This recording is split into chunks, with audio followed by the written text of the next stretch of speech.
touched on a couple things, and one of the things that you mentioned was our genetics, and then also even like a diagnosis, say from a doctor about like cancer, or even something as simple as a child I was told I wouldn't speak because I stuttered so bad and they thought I was mentally handicapped. Mm-hmm. How does that, when you receive that diagnosis, when you receive that information, what is the best way to deal with it? And more importantly, what is the best way to allow healing, forgiveness, and moving through it rather than being labeled with it? Excellent question. Yes, because we are in an era, and it's only increasing, of labeling. Like there's so much labeling and IDing going on by people outside of yourself. So now little kids from infancy on up are being told, you are this, you are that, you're missing this, you're lacking that, you need this, you have to.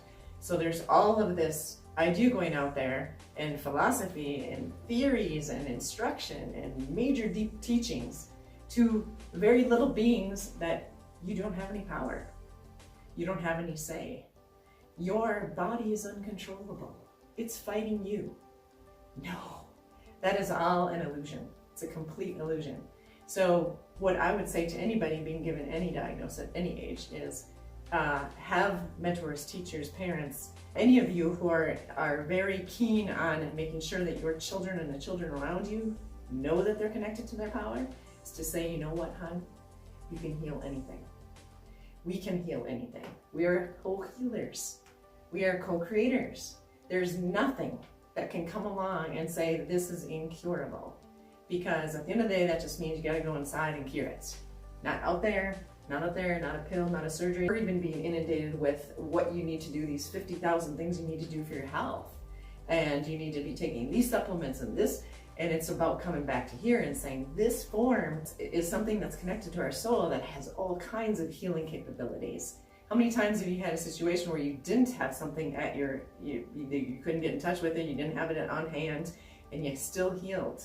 Why? What was in there? There was this urge, right? You didn't want to miss out on time. You didn't want to miss something. You wanted to make sure that you could still attend to something or care for something, and you decide, I gotta heal. I'm gonna heal. Instead of, oh, I guess I'm gonna be sick, or this is gonna take me out, or it's a death sentence. You know, even when people say this is terminal, what?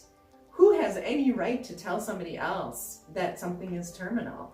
When we are completely, I mean, all the science and research shows that our bodies are constantly healing. You've got new livers and new kidneys, and everything's renewing itself at all times. So even without modern, which they call modern medicine, people are still healing from all of these things where they said, you're going, you're not gonna be able to stay on the planet. What was different? Why does one person have 4th-stage cancer and another person doesn't have 4th-stage cancer, and one leaps out of this existence and the one decides they're going to stay. They're not done. They're going to stay here, right? And I have plenty of examples of this personally with clients who were given a diagnosis, decided against the procedure that they were told they had to have in order to survive, and they're living today completely free of all of that, completely healed. And they made a decision on their own. You know what? How does this person come into my life? I'm 30-some years old and know more about my body than I do. Question that. Say, how can a person outside of you, you're in this, knowing what's happening, how it's feeling? Does it feel more energy? Does it feel less energy? Does it feel malaise? Does it feel depressed? Anxiety?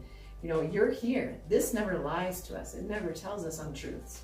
If it's expressing something, there's a reason for it. If we listen and attend to it, walk through whatever that is, there's no holds barred on what you can heal. There's nothing that you cannot heal. So as far as the piece about the diagnosis, the best response to it is you know yourself better. You're connected to your essential self. They're not connected to your essential self. You're connected to your loved ones, your spirit guide, other forces in the quantum that assist with these things. Beings who have been here in form that are now in the quantum that are operating from these levels of savvy and knowledge and wisdom that we don't have necessarily on this planet, or we're not being shown. And you can be getting that doorway completely wide open and hearing, what do I need to do to heal? I wonder what it would take to heal. Not, I'm dying. There's nothing I can do about this. I can't create this, you know, what am I gonna do? I can't create it any differently. It's just the way it is. It's just the reality.